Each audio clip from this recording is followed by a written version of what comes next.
Hello boys and girls, the professor has a very nice guitar today. So, today's delight is this very old Squire Stratocaster. But there's something very special about this Stratocaster. It is made in Japan, which makes this a very old Squire Stratocaster, what they call the JV Stratocaster. It has been upgraded. Seymour Duncan loaded. So, when it comes to the bridge end pin being loose or wobbly, usually what it is the screw hasn't got a lot to bite into. So what we do is we get some of this stuff, because this is awesome. This stuff dries so hard. Look, for the toughest jobs on planet Earth. It says so on the stuff, on the tin. Not the tin. Bottle. I can't speak today. Excuse me. I've also lost my accent. I've also lost my accent. So we are going to put some glue on a matchstick, and we'll glue that in there and screw the screw back in, and then that will not move ever. Glued and screwed. Complete. Okay, so I have removed the strings and I have removed the scratch plate screws, because we're going to have a look underneath and make sure that the switch is nice and clean, and we're going to clean the potentiometers. So we just remove this and flip it over. Ooh, some plectrums. We'll give this a clean. And I shall shield those. Yes, that one's been done. That one's not. I'll shield those and give the pots a clean. Okie dokie then. These are nice and clean. No scratching. Switch has been cleaned. The underbelly of the scratch plate all cleaned. There was about 20 years worth of dust under there and muck. And the red and white pickup wires have been insulated. So now I have noticed that the neck is slightly shrunk into the body. So I'm going to perform what we call a shim. So that's next. To perform the shim, we need to remove the neck.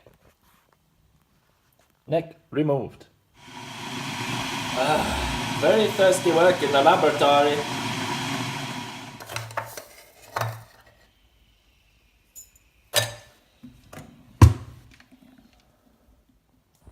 Okay, so while the coffee cools, I'll show you.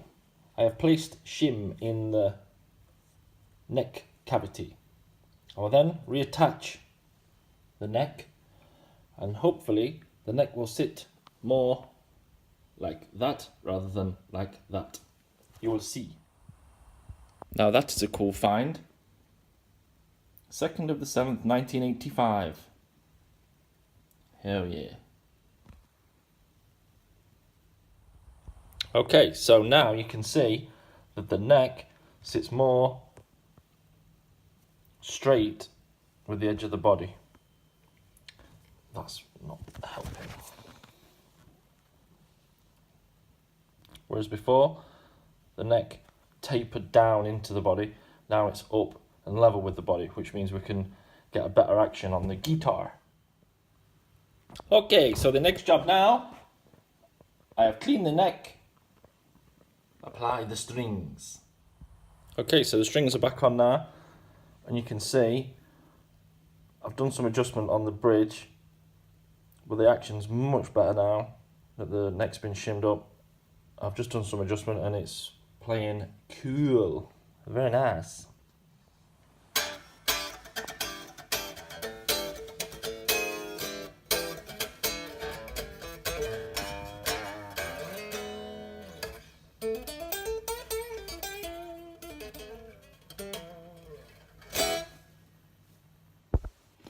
Okay, so the neck's been shimmed. The volume tone controls, switch have all been cleaned. We put new strings on it. The only last thing we're going to do is on the trem here, like you can see it's lifting a bit, which some people like because they use the trems. Well, this particular customer doesn't use the trem and she wants it locking down, so it's a back off job and we're going to hardtail it. Stay tuned. Okay, so the back is off, and being as there's a lot on the screws there, I think if I just tighten them up, it will be enough to bring the bridge down to the body. I think you don't really need, sometimes you can put a piece of wood down here which stops the trem from moving this way. But what we're going to do is we're going to just tighten these up because there's plenty on the screws and just get rid of that gap there. And then that'll make the trem a lot more stable. If you're doing any like country bends where you're playing the top E and the B string, then you're bending the G. Sometimes when you've got this slack here, the guitar on the higher strings that you're playing will drop. So that stops that. And also if you're doing drop D tunings and stuff like that, just quick, it just saves on tuning. So let's get on with that. And there we go, that's that done.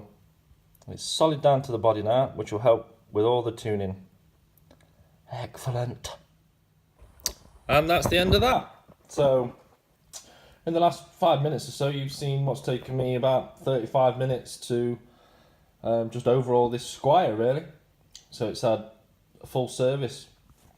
Yeah, the jack socket's okay. That's about the only thing I didn't really look at, which is fine. So I will plug it in and just check that everything's alright on there. There's no corrosion on the tip or the just on the jack socket in general, on the earth or the tip.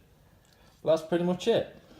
So I hope that's given you a nice insight into what I do at the Guitar Lab. And obviously doing the hardtail thing is not something I would just generally do, because obviously that's up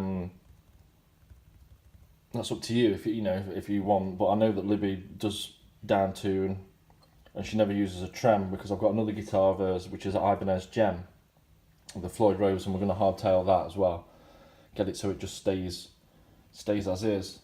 So yeah, this is good to go for another 27 years or however old it is. See you all soon. Bye.